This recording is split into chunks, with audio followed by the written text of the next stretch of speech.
Nunca pensé que el día más feliz de mi hijo sería también el más humillante de mi vida. Aún recuerdo su mirada, dura, contenida, cuando se me acercó en el pasillo de la iglesia con el ramo en la mano. Me tomó del brazo con suavidad, demasiada suavidad para la fuerza de sus palabras, y me dijo: «Mamá, por favor, no subas al altar, quédate al fondo. No quiero que la familia de Camila te vea tan sencilla». Por un segundo, creí que había escuchado mal. Lo miré, esperando una sonrisa, una broma, cualquier cosa que suavizara lo que acababa de decir, pero no. Su rostro era serio, frío, su voz firme, como si esa decisión ya hubiera sido tomada mucho antes de pronunciarla. Sentí que el aire se me escapaba del pecho. Había soñado toda mi vida con acompañarlo al altar, no porque quisiera robarle protagonismo, sino porque ese instante era la recompensa de años enteros de sacrificio, de desvelos, de lágrimas escondidas. Pero en lugar de orgullo, me regaló vergüenza. Pero antes de continuar, quiero hacerte una invitación muy especial. Suscríbete al canal y deja tu me gusta. Esto me ayuda a ver que me apoyas y disfrutas de mis historias. Y comenta aquí abajo desde qué ciudad nos estás viendo. Ahora, continuemos. Respiré hondo. Le sonreí, aunque mi alma se desmoronaba por dentro. Asentí con calma, como si sus palabras no me hubieran atravesado el corazón. Luego me di la vuelta y caminé hacia el fondo de la iglesia, arrastrando conmigo una dignidad que se deshacía con cada paso. Desde allí lo vi, a mi hijo, radiante, caminando hacia el altar del brazo de su futura esposa, Camila, esa muchacha de rostro impecable y sonrisa de porcelana.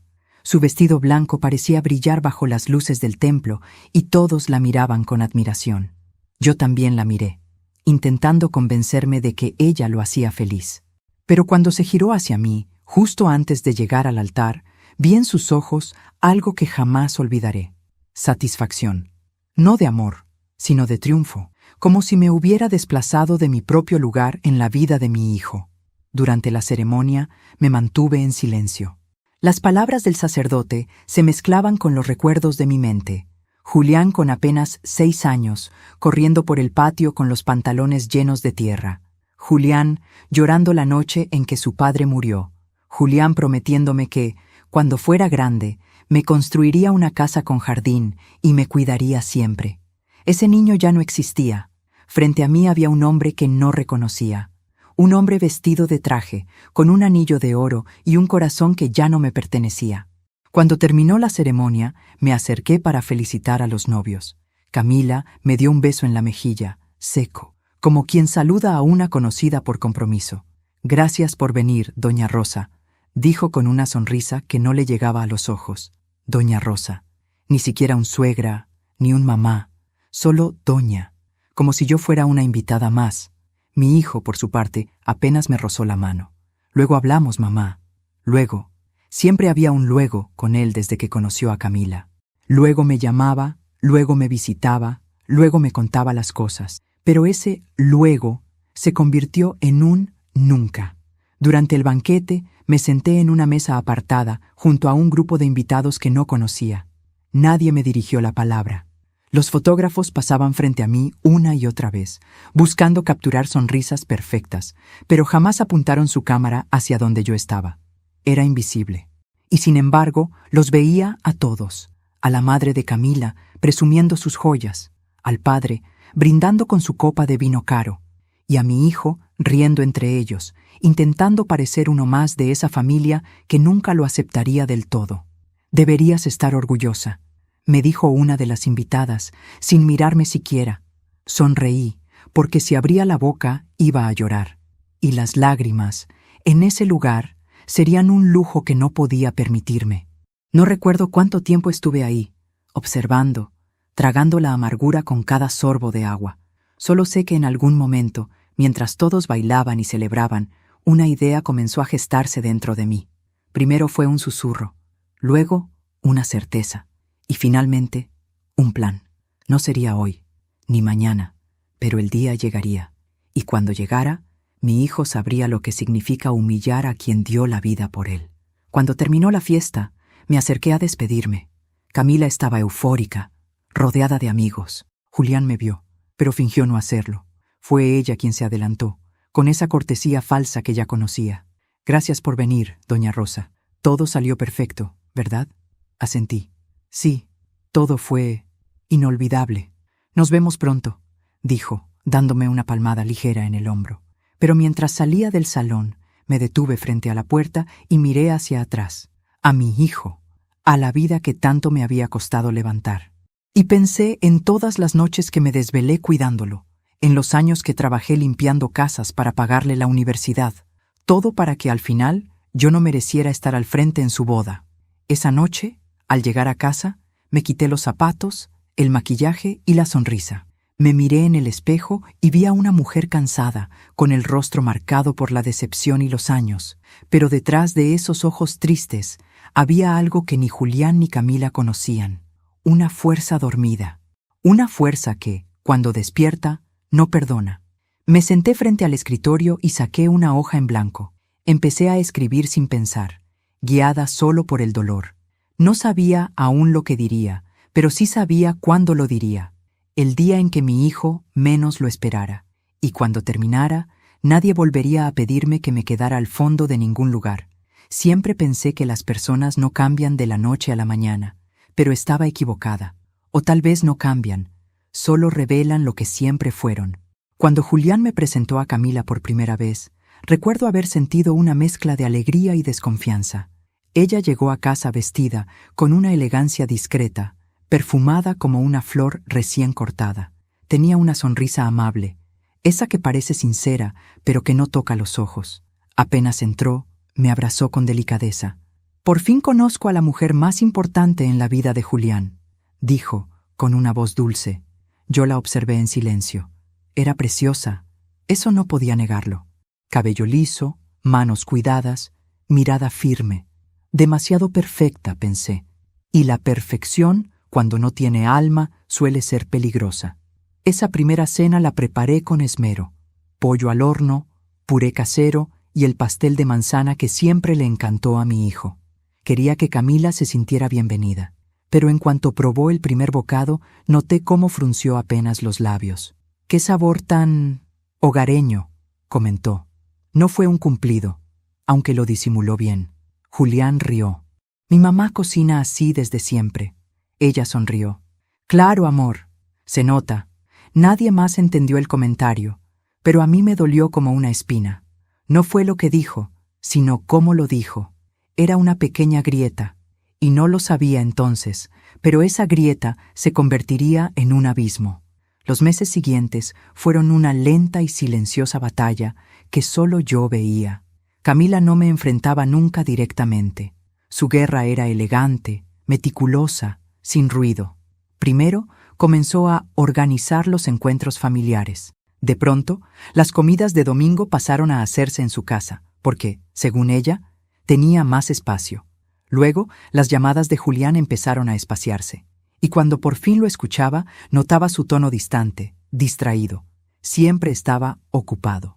Una tarde, al llegar sin avisar, encontré la puerta cerrada y las luces apagadas. Toqué varias veces, hasta que Camila abrió con una sonrisa tensa. «Doña Rosa, ¡qué sorpresa! Julián no está». «No importa, vine a dejarle una torta». «Ah», dijo mirando el pastel con una mezcla de desdén y condescendencia. «Qué amable.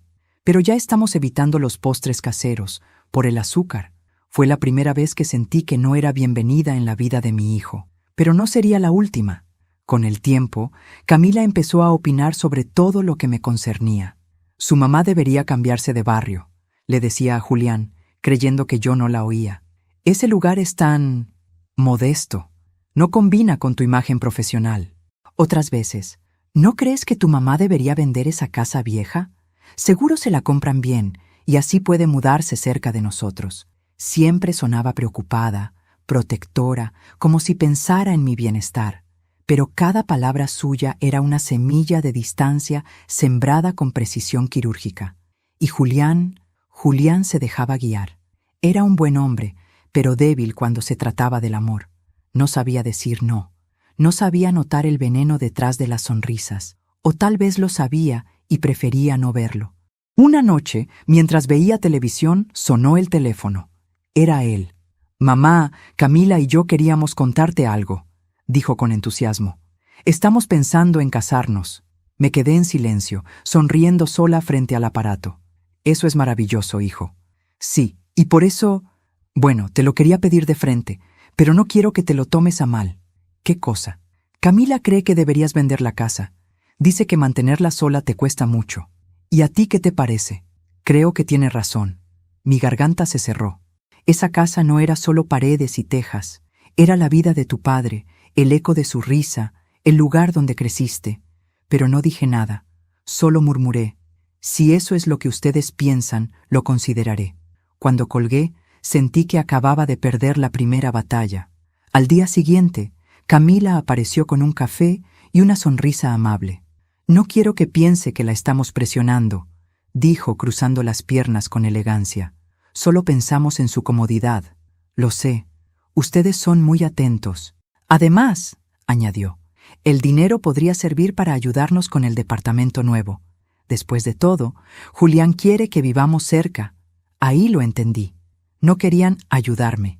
Querían quitarme lo poco que me quedaba. Sonreí. Le serví café. Y mientras hablábamos de cosas triviales, tomé una decisión en silencio. Jamás sabrían hasta dónde podía llegar una madre herida. Pasaron los meses. Vendí la casa, porque sabía que negarme solo lo enfrentaría a ella. El dinero se fue rápido, como todo lo que se da sin agradecimiento. Julián me prometió que más adelante me devolvería algo, pero ese más adelante nunca llegó. Terminé alquilando un pequeño departamento.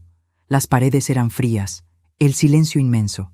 A veces me sorprendía hablándole al retrato de mi esposo. ¿Ves lo que criamos?, le decía con la voz quebrada. ¿En qué momento se nos torció el destino? Pero dentro de todo ese dolor comenzó a crecer algo nuevo, una calma extraña, peligrosa.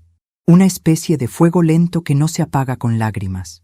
El fuego de la claridad, de entender que hay heridas que no se curan, pero pueden usarse para crear justicia. Una tarde, encontré un sobre en el buzón. Era la invitación a la boda. Una tarjeta elegante, con letras doradas y mi nombre escrito con tinta plateada. Doña Rosa Vargas y acompañante. Acompañante. Como si no fuera su madre. Como si yo fuera una invitada más. La abrí y la volví a cerrar varias veces, incapaz de decidir si debía sentir orgullo o tristeza. Mi hijo se casaba. El mismo hijo que antes me pedía que le arreglara la corbata y le besara la frente antes de salir de casa, ahora me pedía que no se notara que era su madre. Esa noche me senté a escribir en un cuaderno viejo. Las palabras salían solas, impulsadas por un corazón roto pero lúcido. No sabía aún qué escribiría el día de su boda, pero sabía que hablaría.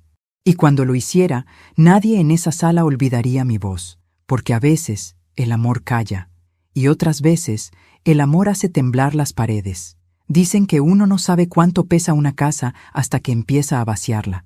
Cada objeto, cada cuadro, cada pedazo de tela tiene un alma escondida, un suspiro, una historia que se niega a ser empacada.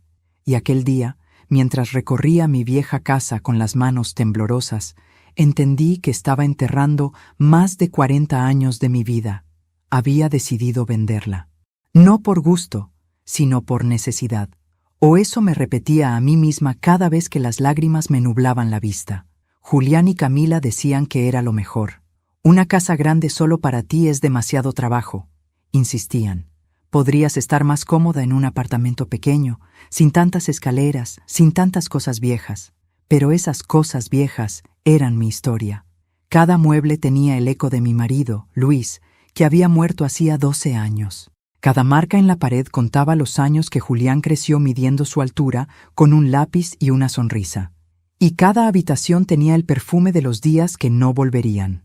El agente inmobiliario me observaba con impaciencia. «Doña Rosa, le recuerdo que los compradores llegan a las 4». Asentí sin decir nada. Volví a mirar el salón una última vez. La lámpara que colgaba del techo seguía torcida desde el día en que Julián jugó fútbol dentro de la casa y rompió una ventana. Yo había jurado repararla, pero nunca lo hice. Me gustaba verla así, imperfecta, honesta, como nosotros. Fui al dormitorio y abrí el armario. El vestido de mi boda seguía allí, amarillento, con olor a tiempo. Lo toqué y sonreí. En ese momento sentí que una parte de mí se desprendía para siempre. Empaqué algunas fotografías, mi Biblia, el reloj de pared y un pequeño cofre de madera donde guardaba las cartas que mi esposo me escribía cuando aún era un joven obrero en la fábrica textil. «Si un día el mundo te da la espalda», decía una de ellas, «prométeme que no olvidarás quién eres». Esa frase resonó dentro de mí como una advertencia, y aunque no lo sabía todavía, esa promesa sería la que me sostendría en los días más oscuros. Cuando los compradores llegaron, todo ocurrió demasiado rápido. Un matrimonio joven, sonriente, con 2 niños inquietos. Parecían felices, y en su felicidad había algo cruel. Me recordaban a mí cuando aún tenía una familia que me necesitaba. Firmé los papeles sin decir una palabra. El bolígrafo pesaba como si estuviera firmando mi propia desaparición. Cuando el agente me entregó el cheque, sentí un vacío frío, inmenso. No era alivio, ni tristeza. Era otra cosa. Era la sensación de haber perdido el último lugar donde el amor había sido real. Esa noche dormí en el suelo del salón, sobre una manta vieja. Ya no había muebles, ni ruido, ni risas, solo el eco del viento y mi respiración. A medianoche, abrí los ojos y vi el reflejo de la luna entrando por la ventana. Me levanté y caminé descalza por la casa vacía. Mis pasos resonaban como una despedida. Entré al cuarto de Julián.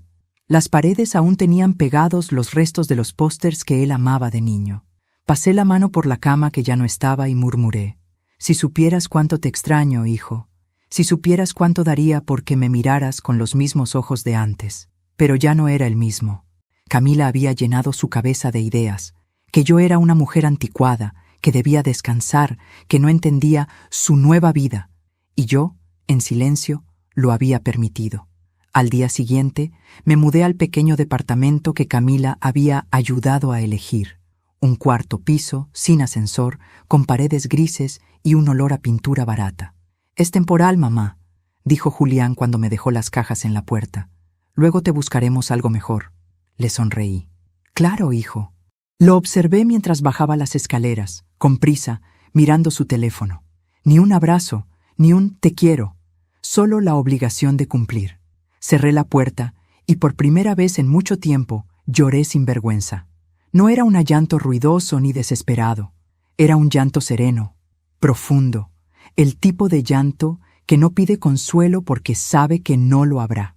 Los días siguientes fueron lentos, pesados. Me costaba acostumbrarme al silencio. No conocía a nadie en el edificio, y los vecinos apenas saludaban.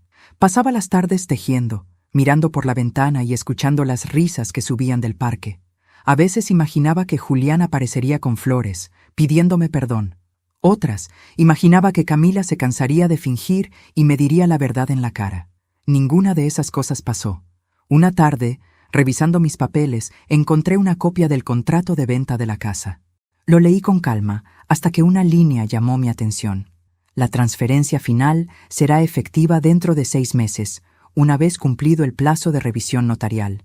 Eso significaba que, legalmente, la casa aún estaba a mi nombre. No pude evitar sonreír. Era un detalle menor, casi invisible, pero ese detalle podría convertirse en una carta poderosa. Guardé el documento en una carpeta azul y lo escondí en el fondo del armario. Por primera vez en meses dormí tranquila. No porque hubiera recuperado algo, sino porque había encontrado una razón para no rendirme. Los fines de semana, Julián pasaba a visitarme unos minutos. A veces con Camila, otras solo. Nunca se quedaban mucho. Camila siempre tenía prisa. Reuniones, compromisos, cenas con gente importante. Y cuando se despedían, su sonrisa seguía siendo la misma de la primera cena. Esa sonrisa perfecta, hueca, venenosa. Yo fingía no notarlo, pero cada gesto, cada palabra suya, la iba retratando en mi memoria. Como un artista que, sin apuro, dibuja el rostro de su enemigo antes de vencerlo. Un día, mientras recogía mi ropa del tendedero, escuché a mis vecinos hablar en el pasillo. «¿Supiste lo del banquete de bodas de la hija de los Méndez?», decía una voz. «Dicen que va a ser en el Salón Imperial. con más de 200 invitados. Sí, y que la mamá del novio no está invitada a la mesa principal. Imagínate la vergüenza. No sé cómo, pero supe que hablaban de mí. Mi pecho se apretó, pero no dije nada. Solo cerré la puerta despacio, me senté junto a la ventana y respiré. Si ellos sabían eso, significaba que Camila se había asegurado de que todos lo supieran. Y en ese instante algo cambió dentro de mí. No fue ira, fue claridad. Me miré en el espejo y casi no me reconocí. Había canas que antes escondía, arrugas más marcadas, pero también algo nuevo. Una mirada firme, serena, de quien ya no teme perder porque ya perdió lo más importante. Me juré que no volvería a llorar. No porque no doliera, sino porque había decidido esperar mi momento. Y cuando ese momento llegara, el silencio sería mi mejor aliado. No hay sonido más triste que el de un cartero dejando un sobre en la puerta cuando uno ya sabe lo que contiene. El mío llegó una mañana fría de julio. El sobre era grueso, elegante, con letras doradas y un lazo blanco. Lo reconocí antes de tocarlo. Invitación de boda, decía en una esquina. Por un segundo, mis manos dudaron. Sabía que abrirlo sería como abrir una herida, pero lo hice. El papel olía a perfume caro, de esos que huelen a distancia. En el centro, en una caligrafía perfecta, estaban los nombres de los novios, Camila Méndez y Julián Vargas. Debajo, la frase, con el amor y la bendición de nuestras familias. Me detuve en esa línea. La leí varias veces. Nuestras familias. Una palabra tan grande, y sin embargo, yo no estaba ahí. Seguí leyendo. El lugar, Salón Imperial. La fecha, sábado 15 de septiembre. Y al final, la frase que me atravesó como un cuchillo. Acompáñanos a celebrar este día tan especial. Etiqueta formal, colores neutros, sin excepciones. Ni siquiera me sorprendió. Camila nunca hacía nada sin calcularlo todo. Incluso el color de los vestidos invitados era una manera elegante de controlar, de marcar territorio, de dejar claro quién mandaba. Doblé la tarjeta y la dejé sobre la mesa. Pasé el resto del día intentando ignorarla. Pero a medida que el sol caía, la invitación parecía brillar con más fuerza, como si me recordara, con cada reflejo, que había pasado de ser madre a ser un estorbo con vestido. A la mañana siguiente, fui al centro a buscar algo para ponerme, no por vanidad, sino porque necesitaba demostrarme que aún podía caminar con la cabeza en alto. Entré en una boutique pequeña, atendida por una mujer joven y amable. «Busco algo para una boda», le dije. «¿La suya o la de alguien más?», preguntó sonriendo. «La de mi hijo». Su expresión cambió apenas un instante, pero lo noté. Esa sonrisa automática se congeló. «Claro, algo discreto, ¿verdad?», dijo en voz baja. Asentí. Ella comenzó a mostrarme vestidos de tonos grises, beige, pasteles apagados. «Los colores fuertes pueden distraer en las fotos», me explicó. La familia de la novia pidió algo elegante, pero sobrio. La familia de la novia. Me medí uno color champaña. Era bonito, pero al mirarme al espejo sentí que no era yo. Parecía un reflejo de alguien que se había ido hace tiempo. Sin embargo, sonreí y dije, «Este está bien». No era el vestido que quería, pero sí el que ellos querían que yo llevara. Y por primera vez decidí darles lo que pedían, porque en la obediencia, a veces, se esconde la venganza más silenciosa. De regreso a casa, me crucé con mi vecina Marta, que llevaba años viéndome sola en el edificio. «Rosa, me dijeron que tu hijo se casa. ¡Qué alegría!». «Sí, dentro de unas semanas». «¿Y te vas a quedar a vivir aquí después de la boda?». «No lo sé», mentí. «Veremos qué pasa». «Bueno, disfrútalo. Una madre siempre sueña con ver a su hijo feliz». Asentí con una sonrisa débil. Pero dentro de mí sabía que no era felicidad lo que vería aquel día. Sería algo más, algo que dolería, pero también liberaría. Esa noche saqué el vestido del bolso y lo colgué en el armario. Lo miré durante un largo rato. Tenía el color de las cosas que se olvidan. Y me prometí que sería la última vez que vestía algo para complacer a otros. Luego abrí un cajón y saqué mi cuaderno. Era viejo, de tapas marrones, con las esquinas dobladas. Lo había usado para escribirle cartas a mi esposo cuando aún vivía. Pero esa noche, la tinta fue distinta. No eran palabras de amor, sino de justicia. Comencé con una frase que salió sola, como si alguien más la dictara. Este no es un discurso para felicitar, sino para recordar. A medida que escribía, sentía cómo algo se ordenaba dentro de mí. Cada frase era una costura invisible cerrando una herida. Recordé cada sacrificio. Los turnos dobles para pagarle los estudios, las noches sin cenar para que él comiera, las veces que fingí estar bien para no preocuparlo. Y escribí: el amor de una madre no se mide en regalos ni en apariencias. Se mide en todo lo que calla, en todo lo que da, y en lo que sigue dando incluso cuando ya no la miran. Cuando terminé de escribir, respiré profundo. Sabía que esas palabras no serían leídas esa noche. No todavía. El momento adecuado llegaría. Y cuando llegara, no habría aplausos falsos ni sonrisas vacías que pudieran apagar mi voz. Pasaron los días y la boda se acercaba. Julián me llamó una semana antes. «Mamá, ¿ya tienes todo listo para el sábado?» «Sí, hijo». «Ah, y recuerda no usar nada con brillo. La mamá de Camila quiere que todo se vea uniforme». «Por supuesto». «Ah, ¿y mamá?» Hizo una pausa. «Gracias por vender la casa. Sin eso, no habríamos podido pagar el banquete».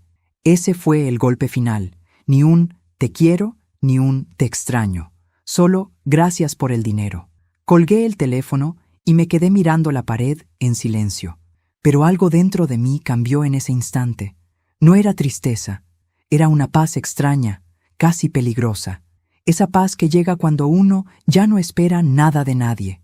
El viernes por la noche dejé el vestido sobre la cama y me senté junto a la ventana. La ciudad estaba en calma. Las luces de los edificios brillaban como estrellas en la distancia. Y pensé en mi esposo, en cómo estaría mirándome desde donde fuera, viendo cómo nuestra historia, la historia de una familia que empezó con amor y esperanza, terminaba envuelta en mentiras y apariencias. Tomé la carta que había escrito y la guardé en mi bolso. Le agregué unas hojas más. No sabía si las leería, no sabía si tendría valor, pero sentía que el destino ya había decidido por mí. Esa noche no dormí, y cuando el amanecer llegó, supe que ese día no sería una boda más, sería el principio de algo que nadie olvidaría, porque hay silencios que se quiebran una sola vez, y cuando lo hacen, rompen vidas enteras. El día de la boda amaneció despejado, con un sol que parecía burlarse de mí. Las campanas de la iglesia repicaban mientras los invitados llegaban en autos lujosos, con trajes impecables y sonrisas ensayadas. Yo me bajé del taxi con mi vestido color champaña y un pequeño bolso que contenía lo único verdaderamente valioso que llevaba conmigo: mi carta. Los fotógrafos corrían de un lado a otro, capturando risas, abrazos, flashes. Nadie me miró. Y eso, aunque dolió, fue también un alivio. Pasé entre ellos como una sombra, saludando con una sonrisa discreta, invisible entre el brillo y el perfume caro de los demás. Dentro de la iglesia, todo era esplendor. Flores blancas, música de cuerda, alfombra roja. Camila entró del brazo de su padre, radiante, mientras todos los presentes suspiraban. A su paso, los invitados se levantaban, admirándola como si fuera una reina. Y yo, sentada en la última fila, la miré con calma. No la odiaba, al menos no en ese momento. Solo sentía una tristeza profunda, una compasión por alguien que aún no sabía que la vida siempre cobra las deudas del alma. Julián la esperaba al frente. Cuando ella llegó al altar, la besó en la frente con ternura. Él sonreía. Esa sonrisa que antes era mía, que antes se iluminaba solo al verme, ahora pertenecía a otra. Y por primera vez lo comprendí de verdad. Ya no era mi hijo, era el esposo de Camila.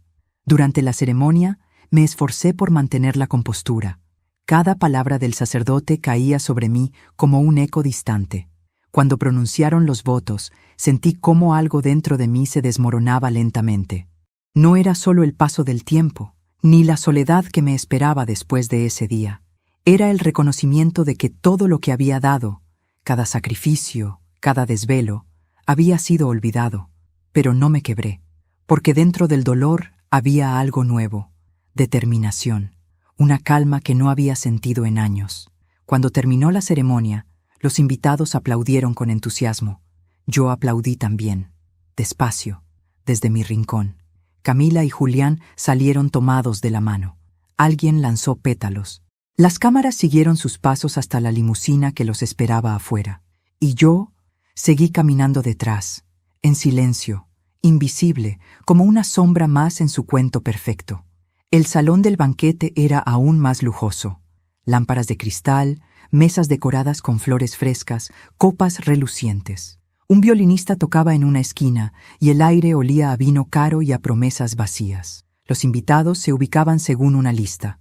Cuando busqué mi nombre, lo encontré en la última mesa, lejos del escenario, junto a un grupo de personas mayores que apenas conocía. Me senté sin decir palabra. Desde ahí podía ver todo. Camila riendo con sus amigas, Julián abrazando a los suegros, los brindis, los discursos, las risas. Yo solo observaba, y cuanto más los veía, más me convencía de que ese mundo no era mío. Uno de los meseros se acercó con una sonrisa amable. ¿Le sirvo vino, señora? No, gracias. Prefiero agua. Quizás notó algo en mi tono, porque me miró unos segundos antes de irse, y por un instante sentí que alguien, aunque fuera un extraño, me había visto de verdad. Cuando anunciaron el primer baile, todos los aplausos fueron para ellos. Camila se movía con elegancia, como si hubiera nacido para ser admirada. Mi hijo la miraba con devoción. ¿Y yo? Yo me miraba las manos, recordando aquellas noches en que las usé para curarle la fiebre, para alimentarlo, para sostenerlo cuando el mundo se derrumbaba. Esas mismas manos que ahora descansaban sobre mi regazo, frías, olvidadas. No lloré, no me moví, solo esperé, porque el momento que había estado planeando con tanto cuidado aún no había llegado. Cuando sirvieron el banquete, una mujer elegante que estaba a mi lado comenzó a conversar. ¿Usted es familia del novio o de la novia?, preguntó con amabilidad fingida. Del novio. Soy su madre. Su rostro cambió, incómodo. Ah, qué lindo. No la había visto en las fotos del compromiso. Sonreí. No, no estuve. El silencio que siguió fue largo, pesado. Ella apartó la mirada y continuó comiendo. Y yo, por dentro, sonreí sin alegría, porque en ese silencio había más verdad que en toda la ceremonia. Después del postre, subió al escenario el padre de Camila. Queridos amigos, dijo con voz fuerte, quiero agradecerles por acompañarnos en este día tan especial. A mi hija, mi orgullo, y a Julián, el hombre que ahora forma parte de nuestra familia. Todos aplaudieron. Él levantó su copa y añadió, y a Rosa, la madre de Julián, le damos las gracias por criar a un hijo tan maravilloso. Los aplausos volvieron. Yo asentí con una sonrisa cortés, pero el tono con que lo dijo no era gratitud, era condescendencia. La forma en que alguien agradece un favor que cree superior a su mérito. Y entonces, mientras el salón seguía riendo y brindando, escuché mi nombre. Rosa. Era Camila, con su voz melodiosa. ¿Por qué no se acerca al frente para tomarse una foto con nosotros? Todos voltearon a mirarme. Sonreí, respiré hondo y caminé despacio hacia el escenario. Cuando llegué, Camila me rodeó con el brazo, su perfume caro invadiéndome los sentidos. Pónganse juntas, por favor, dijo el fotógrafo. Que se note el cariño. Clic. El flash iluminó el momento, y justo entonces vi el reflejo en el lente. Yo, sonriendo con los labios, pero con la mirada encendida. Sabía que esa sonrisa sería la última falsa que ofrecería en mi vida. Antes de continuar, dime aquí en los comentarios qué te está pareciendo esta historia hasta ahora y qué harías tú en mi lugar. No te vayas del video, porque lo que viene a continuación te pondrá la piel de gallina. Esa noche, cuando el baile se reanudó, sentí algo distinto en el aire. Un murmullo comenzó a recorrer las mesas. Alguien preguntó por el micrófono. Camila y Julián estaban distraídos, riendo, brindando. Nadie lo notó, hasta que me levanté. Tomé el micrófono con las manos firmes. El murmullo se apagó. Solo se oía la música de fondo, lenta, distante. Buenas noches, dije, y mi voz sonó más fuerte de lo que imaginaba. Soy Rosa Vargas, la madre del novio. Todas las miradas se posaron en mí. Camila soltó su copa. Julián frunció el ceño. Quiero aprovechar un momento antes del brindis, continué.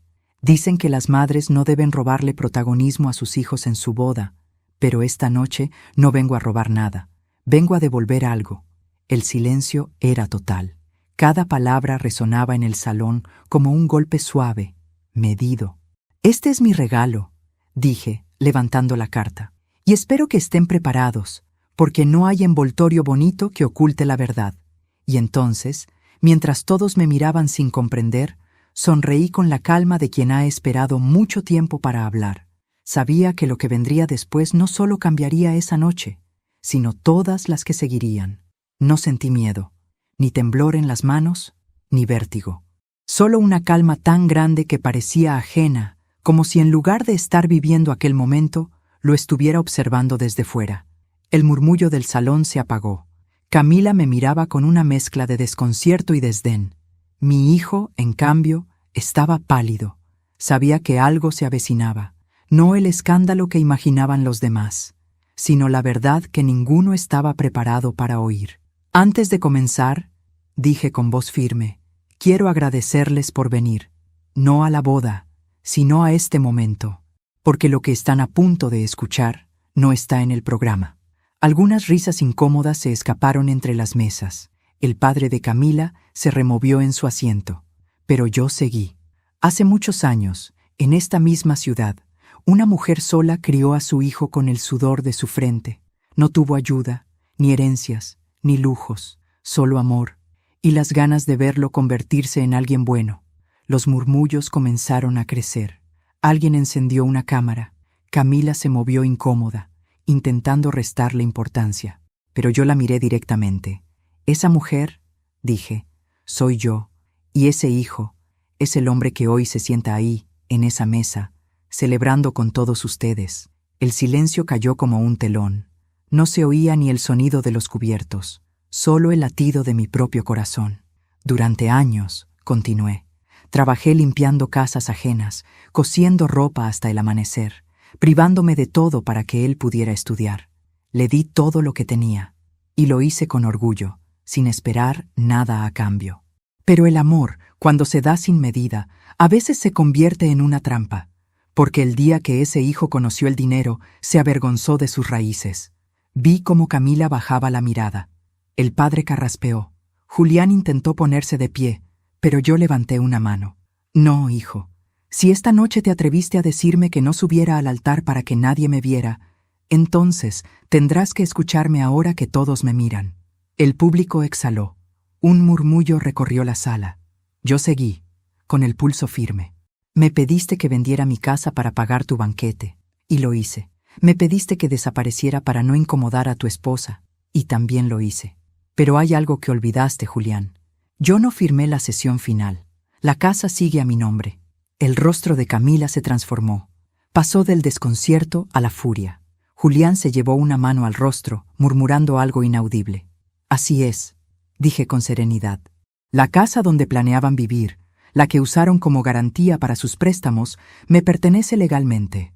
Y quiero aprovechar este momento para anunciar que, desde esta noche, esa casa será donada al Hogar Santa Lucía, el orfanato donde trabajé más de 20 años. El público reaccionó, primero con asombro, luego con un silencio que pesaba. Hasta el violinista dejó de tocar. Camila se levantó de golpe. «Esto es una locura», gritó. «No puede hacer eso». La miré con calma. «Puedo, y ya lo hice. Los papeles están firmados. Tú querías una madre discreta, ¿verdad? Pues ya no tendrás madre, ni casa, ni dinero que provenga de mis manos». El padre de Camila se levantó también. «Esto es inaceptable. Está arruinando una boda». «No», respondí. «Estoy evitando que una mentira siga creciendo». Julián dio un paso al frente, temblando. «Mamá, ¿por qué haces esto?». Lo miré a los ojos. «Porque te amo, hijo. Y el amor verdadero no te deja seguir construyendo tu vida sobre la vergüenza. Tú no solo me negaste un lugar en tu boda, me negaste el derecho a existir en tu historia». Mis palabras lo golpearon más fuerte que cualquier grito. Lo vi inclinar la cabeza, quebrado, y por un instante sentí pena. Pero no era momento de debilidad. Tomé aire y miré al público. Sé que muchos aquí me juzgarán. Dirán que una madre no debería hacer esto en el día más importante de su hijo. Pero les aseguro algo. Este no era su día más importante. Este será el día en que aprenderá que una madre no se mide por lo que da, sino por lo que no está dispuesta a seguir perdiendo. Camila intentó acercarse al micrófono. Esto es humillante, susurró con la voz temblorosa. No, querida, dije, con una serenidad que la desarmó. Humillante fue cuando me hiciste sentarme al fondo de la iglesia para que nadie me viera. Humillante fue cuando me llamaste doña delante de mis nietos futuros, porque mamá te sonaba vulgar. Esta noche, por primera vez, me ves como soy. Y créeme, no lo olvidarás jamás. Alguien comenzó a aplaudir. Primero fue tímido, apenas un gesto aislado. Luego, otro y otro. En segundos, el salón entero estalló en aplausos. No por crueldad ni por burla, sino por la fuerza de la verdad. Me quedé quieta, mirando a todos. El aplauso no me llenó de orgullo, solo de alivio, porque por fin había soltado todo el peso que me aplastaba desde hacía años. Dejé el micrófono sobre la mesa, me giré y caminé hacia la salida. A mi paso, el silencio volvió. Solo escuché la voz de mi hijo detrás de mí, ahogada, desesperada. Mamá, espera. Pero no esperé, porque una mujer que fue invisible demasiado tiempo, cuando por fin se levanta, no vuelve a sentarse jamás. Salí del salón y el aire fresco de la noche me golpeó el rostro. El cielo estaba lleno de estrellas. Respiré hondo. Por primera vez en mucho tiempo sentí que pertenecía a mí misma, que mi vida ya no giraba alrededor de quien me había negado. Y mientras caminaba hacia el taxi, supe que esa boda quedaría en la memoria de todos, no por el vestido, ni la música, ni los brindis, sino porque una madre se atrevió a hablar y su voz partió la fiesta en dos. Amanecí con el sonido del teléfono. No había dormido. Pasé toda la noche despierta, mirando la luz temblorosa de las farolas que entraba por la ventana, repasando una y otra vez cada palabra que había dicho. No me arrepentía. No por orgullo, sino porque por primera vez en mi vida había hablado sin miedo. El teléfono seguía sonando. Sabía quién era antes de responder. Mamá. La voz de Julián temblaba. ¿Podemos hablar? Por favor. Por un instante pensé en colgar. Pero la maternidad es una cadena que no se rompe ni con la humillación ni con el dolor. Suspiré. Ven, dije. La puerta estará abierta. Tardó 1 hora en llegar. Cuando lo vi aparecer en el umbral, comprendí que algo en él había cambiado. No era el traje caro ni la mirada apagada. Era la manera en que sostenía el peso de su propio arrepentimiento. Parecía un niño otra vez, solo que con las manos manchadas por sus propias decisiones. Mamá, no sabes lo que has hecho, dijo apenas cruzó la puerta. Sí lo sé, respondí. Hice lo que debí haber hecho hace mucho tiempo, recordarte quién soy. Se pasó las manos por el rostro. Tenía los ojos rojos. Camila está furiosa. Su familia canceló el contrato del departamento. Dicen que no quieren tener nada que ver conmigo. Era de esperarse, dije con calma. Las familias que viven de las apariencias se desmoronan cuando las luces se apagan. Yo solo quería que estuvieras orgullosa de mí, susurró. Lo miré. ¿Orgullosa? Julián, te habría amado aunque hubieras seguido vendiendo periódicos en la esquina. Pero tú confundiste el orgullo con el ego y el amor con la vergüenza. Se sentó, derrotado. No quería hacerte daño. Lo sé, dije suavemente, pero lo hiciste. Y ahora tendrás que aprender que el daño también enseña. Se hizo un silencio largo, lleno de cosas que ya no necesitaban explicarse. Yo lo observaba, intentando reconciliar al niño que crié con el hombre que tenía delante. Y aunque me dolía verlo destruido, había algo dentro de mí que entendía que esa caída era necesaria. ¿Por qué donaste la casa?, preguntó al fin. Porque no era justo que el lugar donde tu padre y yo construimos nuestro amor terminara siendo el escenario de mi humillación. Podrías habérmela dejado, mamá. No, interrumpí, porque tú ya tenías todo, menos lo que más importa, la gratitud.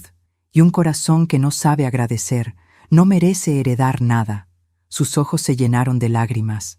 No lo abracé, no por crueldad, sino porque entendí que a veces el consuelo temprano es el enemigo del arrepentimiento sincero. Al caer la tarde, se marchó sin decir adiós. No supe si volvería, y, extrañamente, eso no me dolió. Había pasado toda una vida temiendo perderlo. Y sin embargo, solo cuando lo solté, me sentí libre. Encendí la radio. Las noticias locales ya hablaban del incidente en la boda del año. Los comentaristas decían que fue un acto de coraje, Otros lo llamaban un escándalo innecesario. A mí no me importaba cómo lo llamaran. Yo sabía la verdad. No fue venganza, fue dignidad. 2 días después, Camila vino a verme. No tocó la puerta, solo la golpeó con los nudillos, con la desesperación de quien ya no tiene nada que perder. Abrí. Llevaba gafas oscuras, el maquillaje corrido, el orgullo hecho pedazos. «¿Qué quiere?», pregunté. «Usted arruinó mi vida». «No», dije mirándola con calma. «Yo solo la desnudé frente a los demás. La vida la arruinó su soberbia». «Todos me odian», continuó con la voz rota. «Mis padres me cerraron las cuentas. Los invitados se fueron antes del brindis. Julián ni siquiera volvió a casa.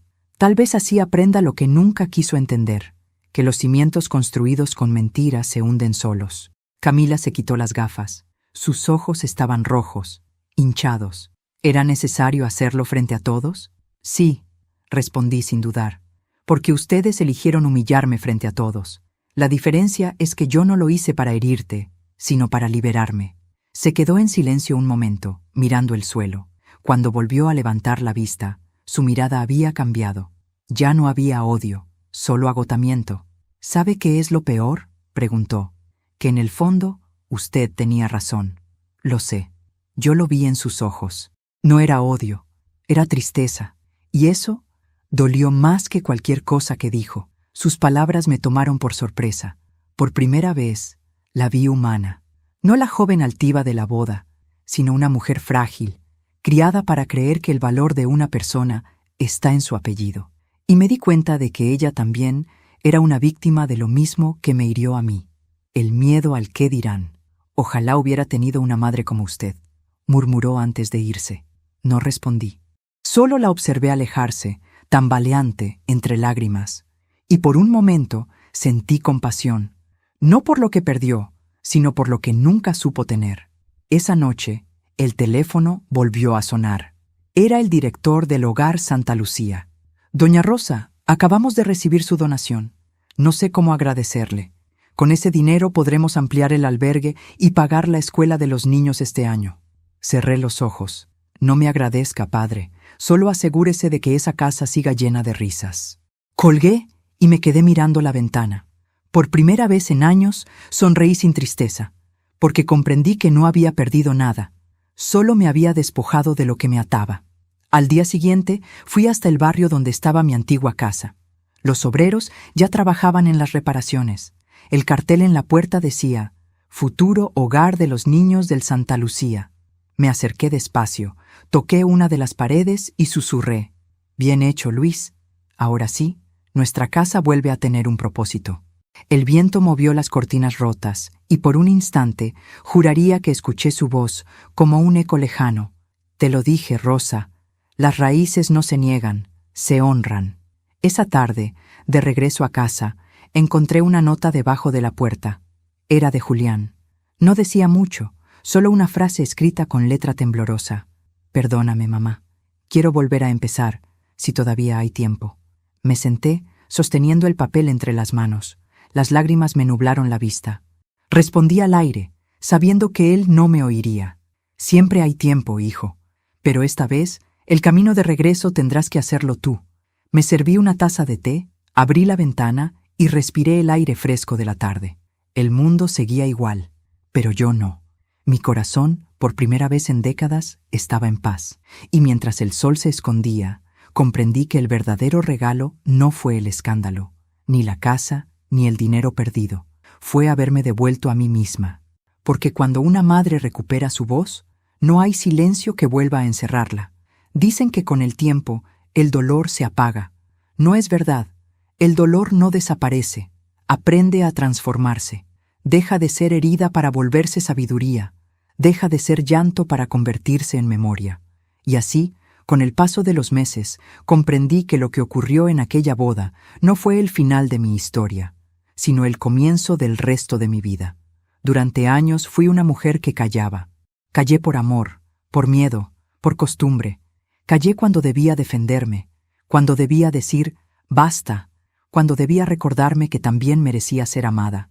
Pero aquella noche, con el micrófono entre mis manos, el silencio me devolvió la voz, y aunque muchos lo llamaron escándalo, para mí fue redención. Han pasado 6 meses desde entonces. Julián viene a verme cada domingo. Ya no llega en autos caros ni con trajes de diseñador. Ahora aparece con ropa sencilla, con flores en las manos y los ojos llenos de humildad. A veces no dice nada, solo se sienta conmigo en el jardín, en silencio, como si las palabras fueran innecesarias. Yo lo observo, y en sus gestos reconozco al niño que alguna vez fui todo su mundo. Aquel que dormía abrazado a mi cuello, que prometía cuidarme cuando fuera grande. Por momentos siento rabia, sí, pero dura poco. El amor de una madre es una raíz que no se arranca. Se dobla, se hiere, se marchita, pero siempre vuelve a crecer. Una tarde me trajo una caja. «Es tuya», me dijo. Dentro estaban las cartas de mi esposo, las mismas que creí perdidas.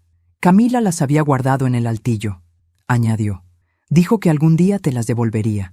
Lo miré y no supe si creerle, pero no importó, porque aquellas cartas eran un puente hacia mi pasado, y leerlas me recordó por qué había amado, y por qué seguía creyendo en la bondad, incluso después de todo. Camila, supe por otros, se fue de la ciudad.